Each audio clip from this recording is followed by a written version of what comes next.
paciente circulando? Todos los virus del mundo. Espérese, doctor. Vámonos por partes. ¿En este momento? En este momento. Por ejemplo, Bueno. en la República Dominicana tenemos un gran brote de COVID. ¿Cómo? La nueva variante.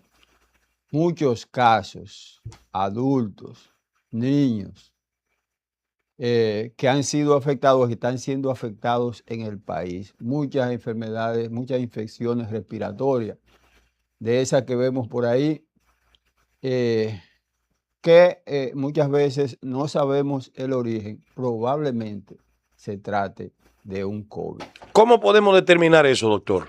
Eso se hace mediante un hisopado. Recuerden, el hisopado a través de la nariz, esas cosas se determinan. Hay dos pruebas, una antigénica y otra de PCR. Y a través de esto ya, bueno, rápidamente se puede saber si se trata de un COVID. Doctor, ¿y qué podemos hacer después de? Tenemos lo que el supuesto COVID que anda en el ambiente, número uno. Número dos, ya la gente lo tiene. ¿Qué debe de tomar o qué debe de hacer para que esas consecuencias no sean funestas? Generalmente esta nueva cepa del COVID es muy contagiosa, pero no es tan agresivo como la cepa inicial. Ustedes recuerdan que teníamos todos los hospitales llenos, todas las clínicas llenas, y eso no ocurre ahora. Sin embargo, esta nueva cepa todavía puede ser agresiva en aquellas personas que tienen algún tipo de enfermedad, sobre todo aquellos que sufren enfermedades crónicas, hipertensos, diabéticos, neumópatas, que sufren enfermedades, o sea, obesos.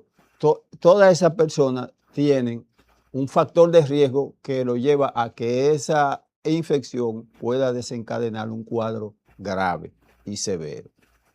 Las demás personas, pues generalmente no presentan ese tipo de cuadro clínico, a menos que no tengan una inmunosupresión oculta que no se sepa y que luego que ese virus lo infecte pueda producir un cuadro también grave. Doctor, ¿volveríamos a la mascarilla? No. No, solamente si vamos a una actividad de grupo, una concentración en las escuelas, por ahí se pueden tener ese cuidado. Claro, las personas que tienen las condiciones que yo le dije, pues deben usar mascarilla, y también los médicos en las emergencias deben usar mascarilla, porque a las emergencias pueden ir pacientes afectados de COVID con alguna situación que necesite una atención inmediata y deben tener mascarilla porque pueden ser infectados. Doctor, si estamos ante una situación de que todos los virus que le mencionó Julio y un chin más, lo tenemos en nuestro país, y muestra de eso es la semana pasada, bueno, la semana pasada Sí. Uno de los días que no vine a trabajar justamente por un malestar estomacal, y sé de gente que tiene gripe fuerte y que tú le dices, ¿qué tiempo que no te vas? Y me dio la gripe mala esa. Gente que le preguntaba fuera del aire lo del COVID, porque he visto personas cercanas otra vez volver a tener COVID. Sí. ¿Por qué no hay un anuncio de atención, un comunicado de advertencia, una presencia del ministerio para que todos comencemos a cuidarnos y a identificar esos síntomas que son de los distintos virus que hoy están en el ambiente dominicano?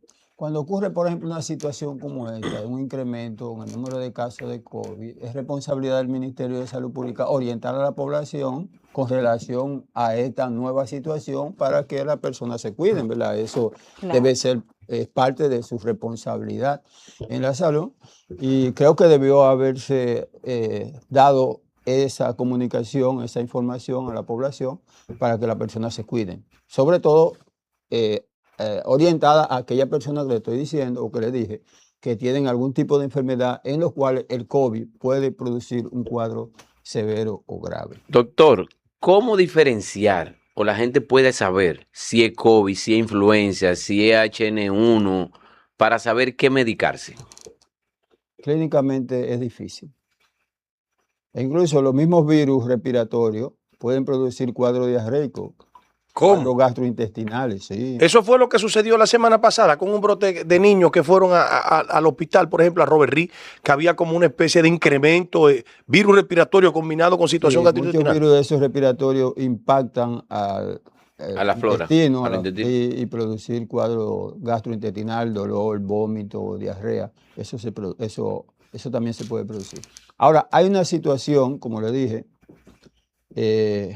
a nivel internacional, y es la gran amenaza que existen con otros virus, como ustedes se dieron cuenta recientemente en que hubo un brote o dos brotes, Sí, uno de dos virus. de norovirus Sí. y otro de antivirus en cruceros que pusieron en riesgo o amenazaron la salud mundial, porque ustedes saben que tenemos ya la experiencia y el temor de lo que pasó con la pandemia del 2019.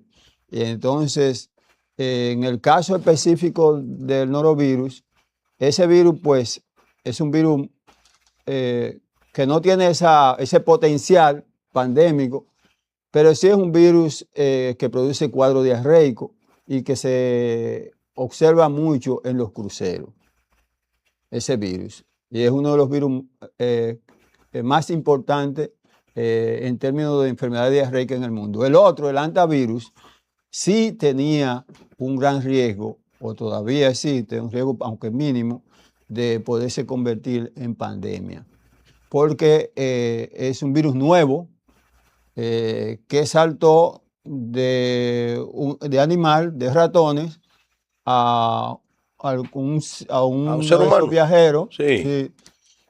cruceristas, que infectó a gran parte de las personas que estaban en el crucero, y entonces es un virus. Ese virus generalmente no se transmite de persona a persona. Oh. Sin embargo, esta cepa que sí saltó, sí se transmite de persona a persona. ¿Cómo? Es decir, ¿Cómo así, él doctor? adquirió la infección fuera, en alguna comunidad, en el hábitat donde se encuentran esos ratones, y posteriormente llevó el virus al crucero, y de ahí comenzó a transmitirse entre personas, y eso sí tenía un gran potencial de convertirse en pandemia.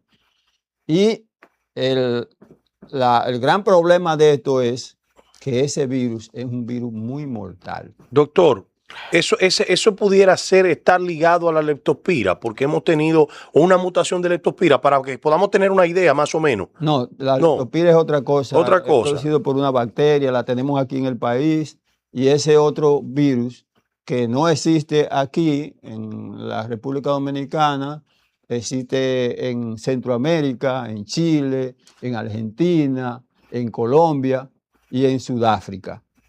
¿Y el periodo de incubación de ese virus, doctor? El periodo de incubación. Usted dice lo que se estableció a nivel internacional, que la persona tenía el virus incubándose y estuvo en el crucero, infectó a otro. ¿El periodo de incubación cuál es? Puede durar hasta 3 meses. Ah, diablo. 3 meses. 3 meses. Por eso todavía parte de las personas que se infectaron se le está dando seguimiento, y no solamente a los que se infectaron, sino a todos los que estaban en el crucero que no se saben si se infectaron o no. Entonces hay que darle seguimiento hasta que termine el periodo para evitar que se pueda propagar, transmitir ese virus y propagarse en la población humana, y ya ustedes saben lo que puede pasar. Doctor, ¿cómo evalúa usted el sistema de vigilancia de la República Dominicana con relación a cualquier tipo de situaciones médicas con relación a una infección? Sí, el sistema de vigilancia de la República Dominicana ha mejorado mucho porque tenemos componentes que no teníamos antes. Tenemos la vigilancia microbiológica con las pruebas de PCR que no existían, pruebas antigénicas que no existían. Pero sí hay debilidad en términos de operativo, porque tenemos una gran deficiencia de epidemiólogos. Prácticamente no se están graduando epidemiólogos en el país, y una parte de los que se han podido graduar no se nombran.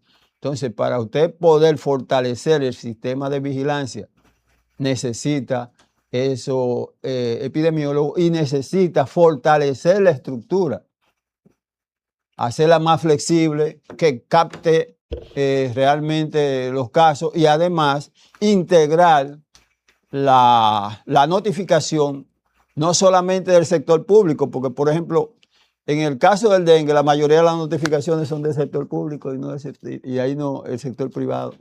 No se integran. En gran medida no. Entonces tenemos un desorden en ese sentido que hay que alinearlo. Pero el no tener estadística, doctor, como país, quizá también puede afectar mucho. Y hay cosas aquí que a nivel de enfermedad se dan por zonas. En este momento, lo más recomendable que con su experiencia usted les dé a los televidentes y a nosotros también un consejo para identificar los diferentes virus, cómo nos manejamos, qué tenemos que hacer, cuáles son las condiciones que nos lleven a una emergencia de manera rauda, veloz, pendiente, no solamente en los niños, porque también los adultos estamos padeciendo todos esos virus que usted ha hablado en esta mañana. Lo primero es decirle que las estadísticas de la República Dominicana no son confiables. Wow. ¿Por qué, doctor? Por la debilidad que tiene el sistema. No hay. No son confiables. O sea, aquí estamos, según lo que usted nos está planteando como profesional del área, aquí estamos en ese aspecto a lo loco. Un desorden en ese sentido. Hay un desorden ahí y no se ha querido o no ha habido la intención de resolver ese problema. Porque sin estadística confiable no vamos para ningún lado. Mencióneme 3 puntos que pudiéramos hacer rápidamente en el país. En ese caso, que si usted tuviera la posibilidad, ¿qué 3 o 4 cosas se puede hacer para que eso se organice y tener más confianza en la parte numérica y estadística para que eso se mejore? Integrar a todas todo el sistema, todas las instituciones, integrar un informe obligatorio. ¿Cómo se llama eso? Enfermedades de notificación obligatoria. Pero también hay enfermedades que no son de notificación obligatoria, que el país la necesita, porque nada más son de notificación obligatoria, es decir, dengue, malaria, leptospira. No, hay otras enfermedades, por ejemplo, crónicas, que tenemos que tener estadística. Porque en la medida en que nosotros manejemos información, que tengamos informaciones confiables, entonces elaboramos política de prevención, de mejora, de contención. Pero si no lo tenemos, a lo loco que estamos trabajando. ¿El sistema de salud no puede implementar alguna herramienta que nos permita prevenir y no que estemos siempre tratando de reaccionar cada vez que surge una crisis de salud? El problema de la prevención está en la atención primaria. Pero estamos inaugurando, doctor. Yo soy testigo de eso. Hay 3 pilares básicos de la atención primaria. A ver. Educación, promoción y prevención de la salud. Entonces, la atención primaria en la República Dominicana es una quimera. Tenemos años promoviendo eso, pero nunca arranca. Entonces, si no arranca la atención primaria, la prevención es imposible. La promoción es imposible. La educación es imposible.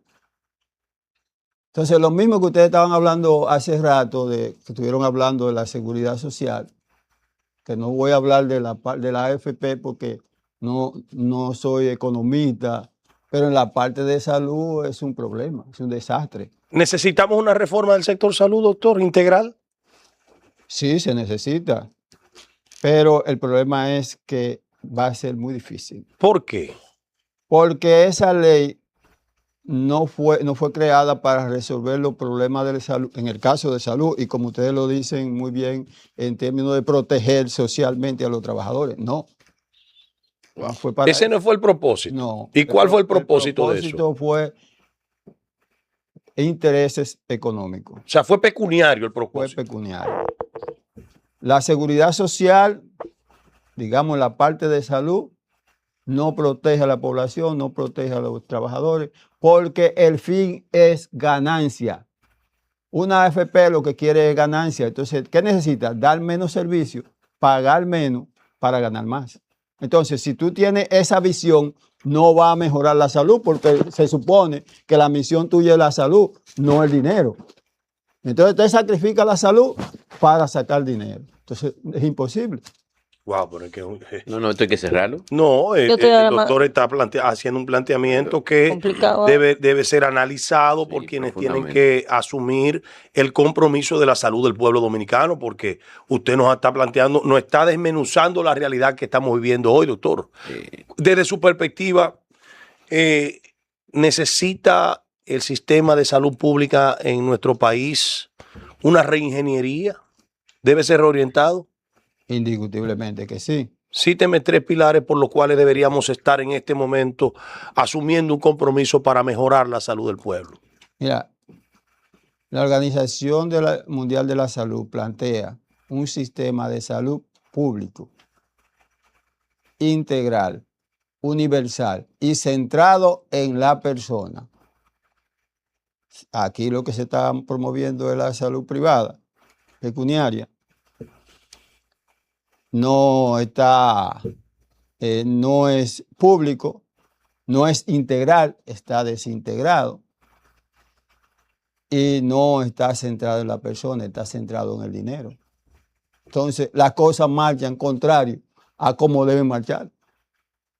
Bueno, después de estas orientaciones que usted nos ha dado, nos queda una reflexión importante y es traerlo nueva vez a que nos visite y que nos siga ofreciendo siempre respuesta a los requerimientos de la sociedad, doctor.